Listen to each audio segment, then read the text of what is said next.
kinonfirm na si Secretary Bonoan dun sa sinabi nyo, doon sa mga binanggit mo doon sa plenaryo, doon sa Kamara. Gusto ko lang malaman, meron bang nag-utos sa'yo, sabi sa'yo na banggitin ang pangalan ni Senator Villanueva na ang tanging basis mo ay pinicturan mo ang isang telepono na hindi din sa'yo? Wala po, sir.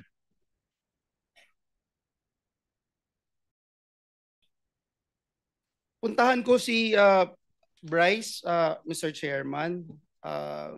Engineer Bryce, nagpunta ka rin sa Kamara de Representantes at doon marami kang sinabi, may mga picture, kagaya nung sinasabi ni JP na pinicturan niya yung isang telepono at di umano ito ay conversation ni Joel Villanueva at isang Henry Alcantara. At nakakalungkot man na kahit ito'y isang picture lang from a different phone, parang tinanggap na gospel truth doon sa camera, no? May ipapakita rin akong picture sa iyo, Bryce. Pakitignan itong picture na to. Pakilakihan.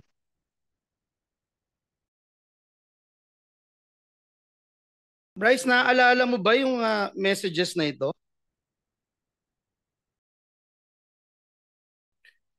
Your Honor, ngayon ko lang po nakita yan. Wala po ako nababasang ganyang messages po. Numero mo ba yan na nakikita sa telepono? Numero mo ba yan? Numero ba ng congressman yan? Wala pong nakalagay na numero, Your Honor. So pareho pala dun sa binanggit ni JP, wala ring numero. Naaalala mo yung message na yan? Ako hindi po. Kasi may nakapagsabi sa akin, ikaw daw ito. Paano ko ipagpilitan kung ikaw din yan?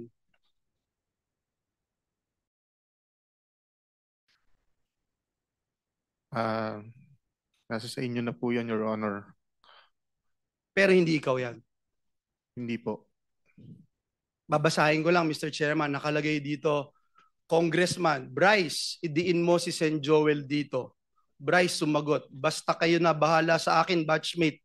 Huwag nyo lang akong ibalik sa Senado, sa Senate. Mr. Chairman, if we rely on pictures, anyone can claim anything. And let me show how easy it is to fake this one, Mr. Chairman.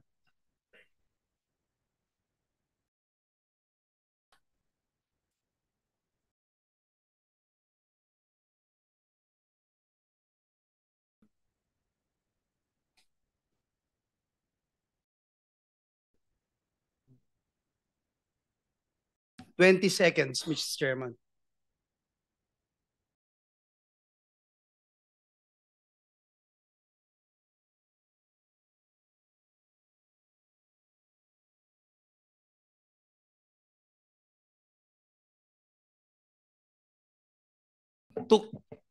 Took me 20 seconds, Mr. Chairman, to do that.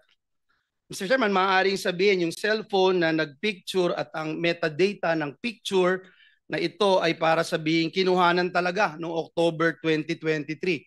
Kanina si Mr. JP nagsasabi baka 2022. Pakita din po natin kung paanong mag-alter sa metadata of an image.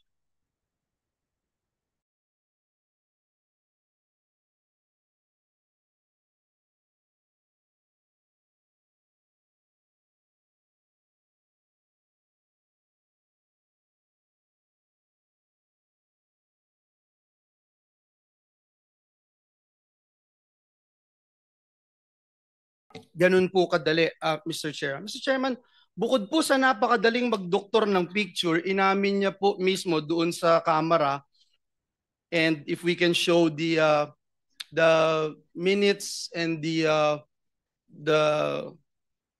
transcript of the hearing, inamin po ni Engineer Bryce na wala siyang personal knowledge sa mga mensaheng ito.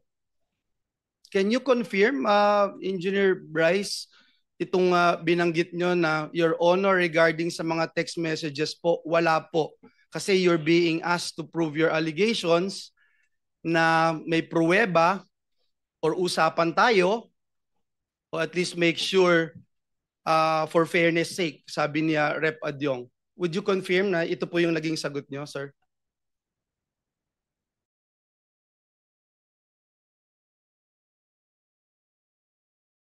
Yes, Your Honor. So ibig sabihin, hearsay, Mr. Chairman, daig pa po nito yung chismis. Nakakalungkot dahil yung chismis trying to destroy me, my name, our family, our loved ones. May mga anak din ako, Engineer Bryce, at higit sa lahat yung simbahan na aking nire-represent na milyong-milyong tao ang nire-respeto yung aking pananampalataya.